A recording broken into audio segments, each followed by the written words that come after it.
This is lab 6 on the dog specimen. So today we're doing the rest of the rump area muscles and then moving down into the thigh and cruce of the pelvic limb.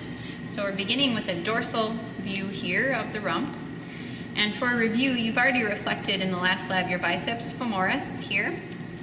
And take that caudal curl abductor with it. So that's been reflected. You've also reflected your gluteal muscles. So the superficial gluteal here has been reflected. Middle gluteal here, that's also been reflected. So that you can see your sacrotuberous ligament is actually a good marker to start with. So sacrotuberous ligament is here, and you can cut that to help you see some of the muscles we're looking for today. And then your sciatic nerve and vessels that are going over across here can be cut and reflected. And that will help you to find your internal obturator tendon is the goal here. So the shiny part is the internal obturator tendon. And you'll want to try and find that. It may have these little muscle bellies coming across over top of it, and those are the gemelli. So gemelli is just one muscle, but it looks like two because the tendon is so tight coming across there that they bubble up and over. So you may have to kind of move those out of the way to get to this internal obturator tendon. So once you isolate that, you can cut it and reflect the internal obturator tendon and see that synovial bursa down there, the shiny part. And then you'll see that gemelli is in fact this whole part here underneath that tendon, and then these two little parts coming up and over is all one muscle belly. So gemelli, and then the internal obturator. If I move the sacrotuberous out of the way, here's your tendon of internal obturator, but then you also have the fleshy part, the muscle belly itself, of internal obturator muscle right here. Okay, so then reflecting your stump of biceps femoris up and out of the way, you'll look just ventral to the muscles you just identified and look for quadratus femoris. Kind of a square-shaped muscle right there. All right.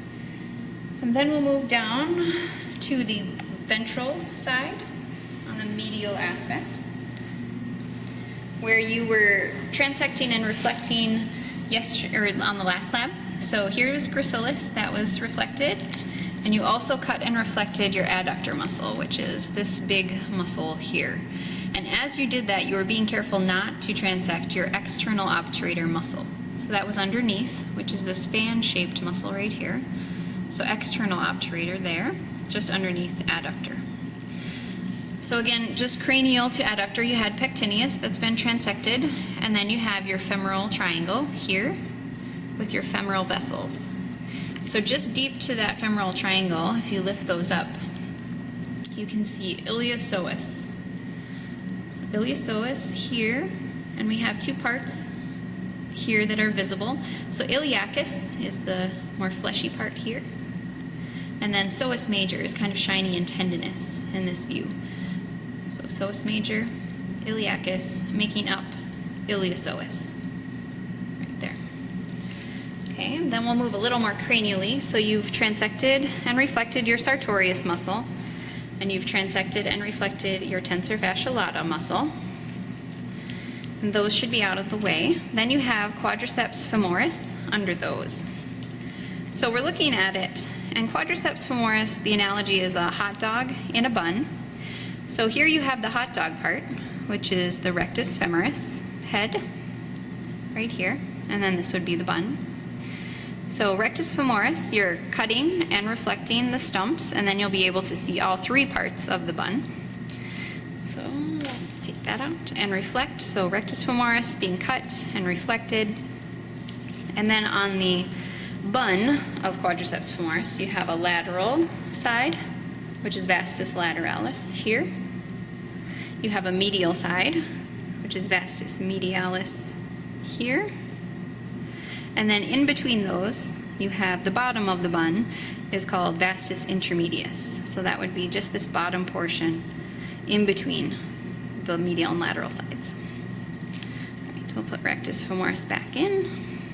And that is quadriceps femoris, altogether 4 heads. Okay, moving down to the knee.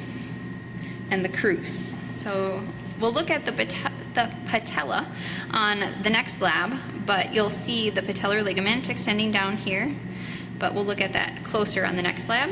Then here you'll have biceps femoris and the fascia lata kind of extend down over the crus, and you want to lift those up. So reflect them. Don't cut through the fascia lata completely, but you want to get it out of the way so you can see these muscles. Then on the foot, so you have skinned down to about here, and you'll want to take the skin off down to those proximal interphalangeal joints, just so you can follow some of these tendons of these muscles. So skin down to the toes. You don't have to skin the toes particularly though. And then you'll have the deep curl fascia, which will be covering all of these muscles. So it's similar to the forelimb where you had the antebrachial fascia, where you have to take it off in sheets. But the deep curl fascia also has these parts that you want to look for. These are retinacula. And as you're taking those sheets of fascia off, you want to be careful to preserve these. So this one, I'll put the probe under, is the crural extensor retinaculum. And then this one is the tarsal extensor retinaculum. So crural, tarsal, extensor retinaculum. All right, then we have muscles that we need to identify. So the cranial tibial, on the cranial aspect of the tibia, right here, a big fleshy muscle, and then has a tendon that goes down to the medial side. So cranial tibial, you want to isolate that, lift it up, and underneath you'll find the head of long digital extensor. So long digital extensor is next, and then long digital extensor, you can appreciate the tendon coming down and splitting into 4 and going down to the toes. So you want to look at that and see the split. That's long digital extensor. Just caudal to long digital extensor, you'll find fibularis longus here. So here's the muscle belly, and then it has this long tendon. So long, longus, fibularis longus, right here. And then just caudal to fibularis longus, the tendon, you'll have this smaller tendon, the lateral digital extensor, which you kind of have to uncover.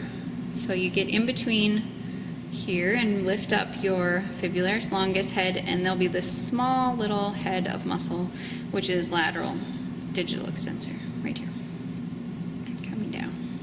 And then lateral digital extensor, you can also trace down to the lateral aspect of the toes here.